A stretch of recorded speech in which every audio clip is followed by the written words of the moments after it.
Hey guys, this is TJ Hafer, and I'm bringing you a preview of Crusader Kings 3. We're looking at the map today, because strategy players, we love geeking out over the map.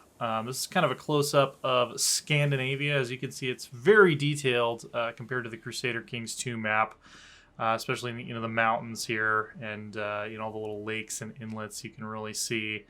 And we zoom out to this level, looks kind of familiar, but then if you zoom out even more, we get this beautiful medieval looking paper map.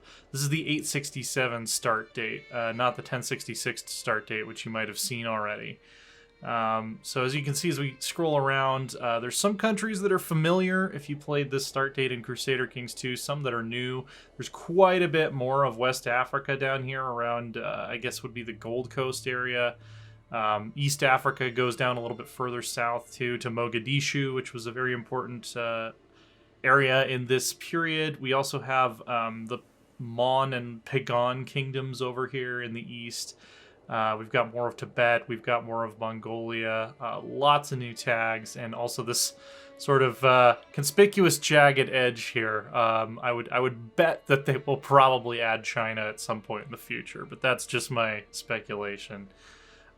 If we go into the religious map mode, we can see some old and some new insular Christianity in Ireland, which is really interesting, which is kind of its own branch of Catholicism. There's a bunch of new pagan religions in Africa.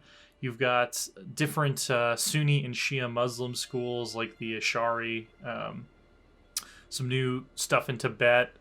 They've got Nongchos, which is kind of their the Tibetan Buddhism that takes some aspects of traditional Tibetan religion. And then there's insular Christianity, as I was speaking about earlier. They've got this pastoral isolation, so they're not really seen as heretics by other Catholics.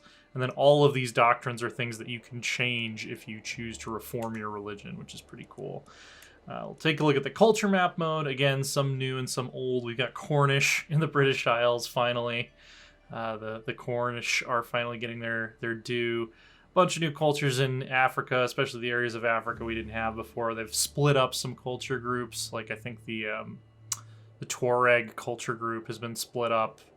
Tibet has some new cultures for sure. And then out on the steppes we have the Buryats and some other new steppe cultures as well.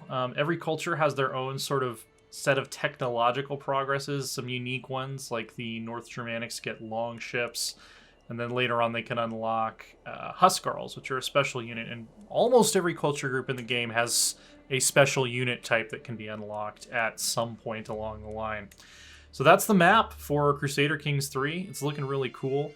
For more on Crusader Kings 3, check out my other preview video where I play around a little bit in Ireland.